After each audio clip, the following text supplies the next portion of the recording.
The most uncomfortable part of all of this, just so you know, is how to sit. To me, it's the weirdest. It's the weirdest thing. You're never conscious about how you are sitting. Oh, it's going to be uncomfortable watching this playback.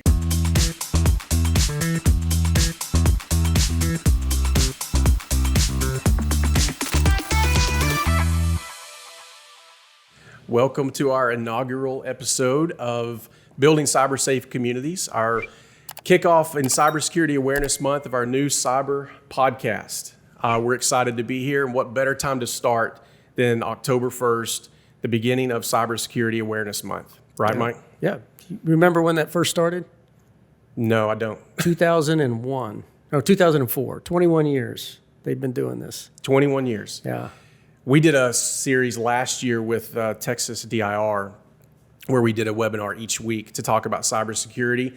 I'll go back and look at some of those topics, but I'll bet you some of the topics we talked about last year are going to be repeated this year, most likely. Yeah. Why do you think that is? Well, if you look at the messaging from the early days of Cybersecurity Awareness Month, even back in the early 2000s, the messaging is very similar to what we're talking about now. Keep your personal data offline, update your software frequently, use antivirus software, use a personal firewall, and back up your important files. Seems like common sense, right? I mean, those are things that we talk about daily with our members, but not only with our members, but in our personal life also, right? Backing up your data on your personal computer. Yeah, it's just good cyber hygiene. Yeah, right? So why 21 years later are we talking about the same topics that we were talking about back in the early 2000s? Well, I think because we're dealing with humans, right? Yeah. And there's different generations in the workforce with different comfort levels with technology. But I think overall, the problem is that as we've asked people to change their behaviors, the threats have evolved as well.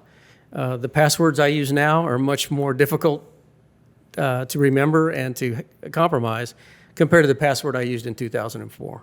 Yeah, long gone are the days of 6-character passwords, right? Yeah. So what are we seeing today? I mean, as far as the threat landscape, it evolves, it's changing, but we're continuing to see some of the same things that we've seen, maybe with just a little bit of different twist. Yeah. So what's the threat landscape look like today? Well, the problem is that whatever we're doing, it's not enough. Right. Because according to Arctic Wolf report they just put out last month, 48% of organizations they surveyed have been compromised or breached in the last 12 months. 48%? Yeah, almost half. So that reminds me of, when you're in college and the first day of class, your professor says, look to your left and look to your right. Somebody, sitting next to you is not going to be here in 4 years. Yeah. We could apply that to cybersecurity and to, being attacked or being breached. That means 1 out of every 2. That's crazy. Now it's like your professor said, look to your left. To your left. Either you or the guy to your left is going to be hacked before this class is over with. Yeah. So it's a little bit worse than, where we want to be. And I think that's the challenge that's before us is we're messaging the same thing, patch your systems, keep your personal data safe, use complex passwords, and yet we still see these major compromises occurring. I think it speaks to the tenacity of the threat actors, right, that they're very, very determined. And they've been financially benefited from this. Half of organizations getting compromised with ransomware, I mean, that's a lot of money that's going to the bad actors. It's hard to go more than, say, a week without watching the news and being made aware of an incident that's happened, a cyber breach where a city or a state agency or even a federal government agency, but private industry that could personally impact you, right? We've seen a couple of big names in the last 60, 90, 120 days that have triggered even me getting notice in the mail that my data was compromised at this private organization, not to name any names, right? But you've probably gotten one too recently. Yeah, I mean, I think it's well known that Ticketmaster was compromised in May, right? 500 million accounts were compromised in that, and most of us have bought tickets off of Ticketmaster sometime in our life. I think the other thing, though, that we don't really understand well or we're not doing well is we're reusing passwords. Yeah. A lot of people mix their corporate passwords with their personal life passwords. Big no-no. So if you, for example, if you were compromised in the Ticketmaster breach, is that same password the one associated with your work account? The answer should be no. It should right? be no. But the answer is probably yes more times than we want to admit. Right. And speaking of wanting to admit, the Ticketmaster thing that happened, the biggest thing that concerns me about the Ticketmaster thing is now everybody knows that I'm a Swiftie because I buy tickets for my daughter last year for her birthday to see Taylor Swift. Yeah. So now that's out there on the public, the public web. So everybody knows that the cyber guy at the wrist pool is a Swiftie. So really didn't know you were going to disclose that today, but thanks for being so transparent. I'm glad you used the daughter excuse, though. Yes, that yes, helps. That helps. Of course. But I think what we also see is this new emerging threat called business email compromise, and that can lead to all kinds of negative outcomes. We didn't really hear 20 years ago about people's email accounts being compromised, but now you do a lot. It's 30% of most fraudulent instruction cases originate from a business email compromise, whether it's the vendor's email was compromised and some threat actors acting like the vendor asking for a payment, or it's the government official's email was compromised and they're instructing one of their coworkers to make the payment with the change. I think some of that leads us to this conclusion that people are reusing passwords between their personal life and their professional work. And those passwords are being successfully exploited by threat actors in the workplace. Yeah, so just to clarify so everybody knows, when we talk about business email compromise, we're talking about, you say your work email or your entity email address, the credentials being in the wrong hands, right? A threat actor gains access to those. And then they use your email or a vendor's email, if they're communicating with you, to send emails that are impersonating you or your vendor, and then redirecting funds. It's a financial loss is what it ends up being, right? Electronic funds transfer. And I think the password rehashing, reusing is really a big thing. Moving to a 12-character password, right, with uppercase, lowercase, special character, right? We were seeing a stat the other day that said if you use 12 characters, uppercase, lowercase, and a special character and a number, that it would take artificial intelligence or a computer up to how many years? 33, I believe was. 33 years to hack that password. Whereas if you use just a 6-character with no special characters, no uppercase or lowercase, it's a matter of seconds. Yeah, it's not really very secure at all anymore. Yeah. And I think we also see that the use of AI is helping the threat actors piece together the individuals and their roles so they can take these big data dumps that are out there on the dark web of 500 million Ticketmaster customers, and they can combine it with lists of government payroll records that they obtained, and they can begin to figure out that, hey, this is Mike from TML Risk Pool, this personal account over here. Let's see if that password works for his email. Yeah. Next thing you know, they're sending you emails that look like they're coming from me, and they're really not. Yeah. So we've got to really do better as far as making sure that we use unique passwords for important things like work, financial transactions, personally and professionally. And I would invite our members to also go out and look at haveibeenowned.com to see if their work email address has been compromised and is on that list. I'll tell you, when I put in 2 of my former employers' email addresses, it was on that list. I was very shocked. Yeah, as much as we want to believe that we're doing the right things and that our information is not on the web, I can assure you it is. When you mention this, and it's been several years since I've looked at that site, and we'll put the website on the bottom of the podcast so you can see it. But when I went to that site and looked, I used my work email, it showed up. I used a previous work email, it showed up, but I used my personal email, the one I use for daily interaction with school and kids baseball and everything else. It's what I used to sign up for every newsletter under the sun. It was compromised up to 22 times, it said. And a lot of those were password compromises also. So as much as we want to believe, even the cyber guy, both of us, our information's out there too. So you're a frequent flyer though, 22 times. 22 Come times. On, but I've been using that email address. When AOL went out of fashion, I switched to Gmail. So it's been 15, 20 years. Glad I've been you made using the it, move. Yeah. So that Arctic Wolf report that I was telling you about, I didn't mean to cut you off. It said that 70% of organizations they surveyed were targets of business email compromise.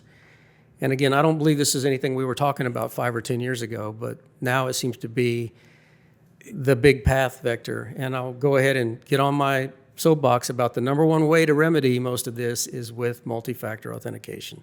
Yeah, absolutely. And those are things that as this series progresses and we go more in detail on some of these specific topics, we'll talk about ways to combat the threat actors, right? Multi-factor authentication being one of those. We're talking about business email compromise being a major loss that we're seeing. Our members are seeing it on a daily basis, but we're also seeing ransomware. Ransomware is still around, right? And ransomware has evolved. Right. So let's talk about ransomware for just a second. Yeah, so ransomware is unfortunately costing a lot of organizations a lot of funds, and it's also putting them in the difficult position of having to operate without their data. We had a member recently who went through this, and she presented at one of our regional meetings not too long ago. You may remember. Yes, yeah. And she described that it was 3 days before Christmas, and they walked in, and I believe it was their call takers from their emergency dispatch center said something's wrong with the computers. And that's when they noticed they were all locked up, and there was this ransomware note on the screen. And Wow. the nightmare began. Yeah, right before Christmas. Yeah. That's a scary thing to consider. Yeah. But, being prepared for something like that to happen with an incident response plan, with practicing the plan can certainly help city leaders, IT leaders, department heads sleep better at night, right? If they're prepared for something like that to happen. Well, you want to try to avoid it, right? We Right. started talking about phishing, and that is, user awareness. Don't click on the link. Don't open the attachment. If you weren't expecting it, especially, right? We've all been through hey, UPS is having trouble delivering your box, and we all want that package, and yet we're just so tempted to open that attachment, and that could be the way that the ransomware gets into your organization. Yeah. And then the downside of that is if you don't have good backups, or if your backups weren't offline, we're seeing these threat actors are doing what we call the double extortion, right? Right. Where they download your backups, they weren't encrypted, so they can read the data that they contain, and some of it may be sensitive and or confidential. And now they're going to try to extort funds from you, or else they're going to disclose that information out on the open. Right. So they're not just encrypting it and asking you to pay to get the data back or unencrypted or decrypted. Because people were using backups to restore, right? So they quit paying the threat actor. So they changed their threat tactic. Mm-hmm. They extort you by saying, we're going to disclose the information on the web. So now they've got you one way or the other. And a lot of entities end up having to pay the ransom. And that's unfortunate. So, one thing I will mention that as we talk about these types of threats that we see, we really want to focus on, how do we not become a victim, right? How do we try to prevent something like this from happening to our organization or our personal lives, right? Because our personal data on our personal devices are targets as well.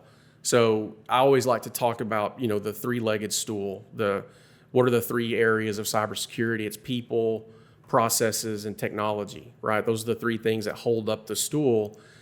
We got to focus on all three, right? You mentioned user awareness training, technology. What are some technology tools that we would use to help combat some things like this that we're talking about? Well, one of the buzzwords that you hear a lot is AI, but even before you get to using AI to try to detect threats coming into your environment, you need to patch your systems early and often, right? I mean, we have zero-day exploits, which are exploits that take advantage of a vulnerability that either hasn't been announced yet or is just now announced, and you may not have a patch available to remedy that vulnerability.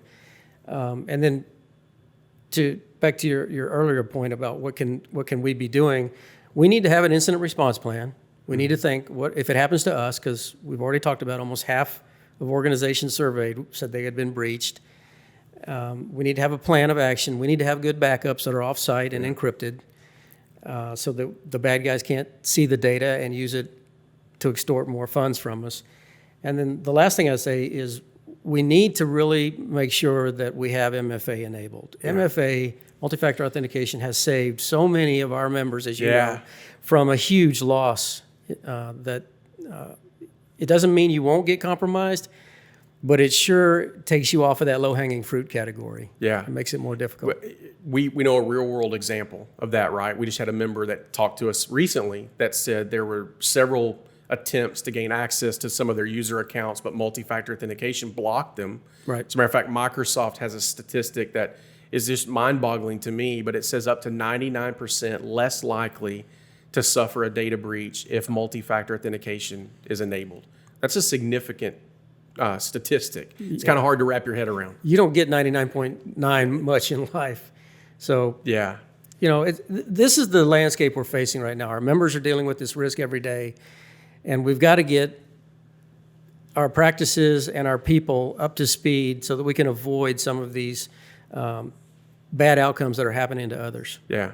And that's the point of, why we created this podcast series, right? Is to have these conversations, to make people more aware of what's happening in real time, what the threats look like, but more importantly, what we can do to combat them. We felt like kicking this off during Cybersecurity Awareness Month was the absolute best time that we could do it. So I hope that you've gained some valuable information from our conversation today. We're going to continue this series. We're going to start. This is October. We're going to do one a week. 1 a week for the entire month of October, bringing to light some of the topics that we just talked about. We're going to go into a little bit more detail about some of those.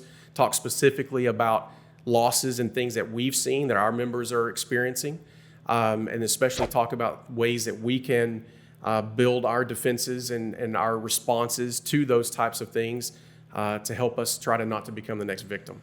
So I agree. I'm looking forward to it. And the next week, I think the topic is ransomware. So we'll dig into that deeper. Absolutely. So thanks, Mike. Appreciate your time. Anytime. Thanks for joining us, and we will see you again next week.